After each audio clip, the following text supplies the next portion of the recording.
Muluk gadang phai khabo Barji gadang phai khabo Jarni dara parakhe Jarni gai shari phin shari khe Muluk gadang phai khabo।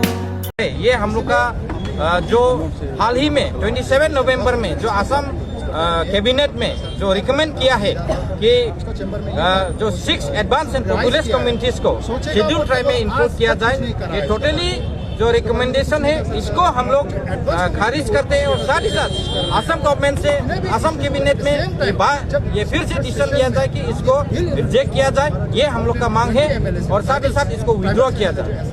और जो है हम सबको पता है कि 8 बार जो है 1981 से लेकर 2006 तक 8 times registered general of India ने उनका प्रपोजल रिजेक्ट किया था। तो हाल ही में हमें ये लगता है कि उनका जो पॉपुलेशन है 1 करोड़ से ज्यादा है, तो इसीलिए शायद 2026 के इलेक्शन में उनका जो पॉपुलेशन है उनको देखते हुए शायद ये डिसीजन लिया गया है। क्योंकि बहुत सारे सरकार आए थे और बहुत सारे सरकार ने इसके ऊपर विचार विमर्श भी किया था, लेकिन आज तक फाइनलाइज नहीं किया है। तो हम लोग जो 40 लाख ट्राइबल है, ये हम लोग का मांग है कि उनको जो है 6 कम्युनिटीज का अगेंस्ट में नहीं है हम लोग, लेकिन जो गवर्नमेंट डिसीजन लिया है इसको हम लोग टोटली रिजेक्ट करता है। इसीलिए हम लोग बार बार कहते हैं अगर उनको शेड्यूल ट्राइब दिया जाए तो हम लोग का पिछले 40 वर्षों से जो हम लोग का मांग है दिमा हसौ और कार्बी आंगलों का कि autonomous state under article 244A जो भारत के संविधान के अंदर है,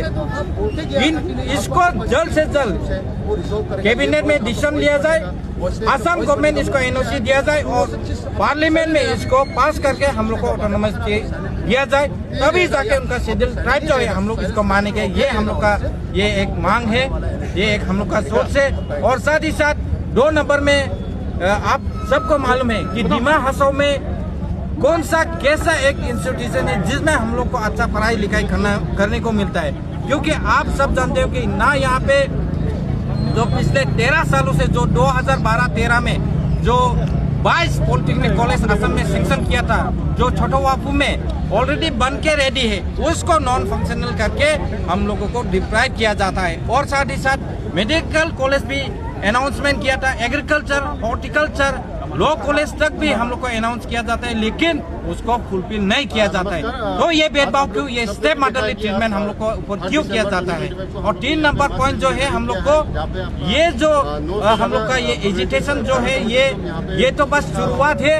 ये जितना भी ट्राइबल है हम लोग नॉन वायलेंटली हम लोग डेमोक्रेटिक एजिटेशन कर रहे हैं। और भविष्य में भी अगर हम लोग को कुछ मर्यादा इम्पोर्टेंस दिया नहीं जाएगा, ये जो मेमोरेंडम सबमिशन के बाद में हम लोग को कुछ पॉजिटिव रेस्पॉन्स नहीं मिलेगा, तो हम लोग सोचते हैं इससे और जोरदार हजारों की तादाद में हम लोग पॉपुलेशन उभर के आए के हम लोग ट्राइबल का यूनिटी, ब्रदरहुड, भाईचारा हम लोग असम सरकार को दिखाएंगे। Thank you. जुटाई खारगम जी भाई।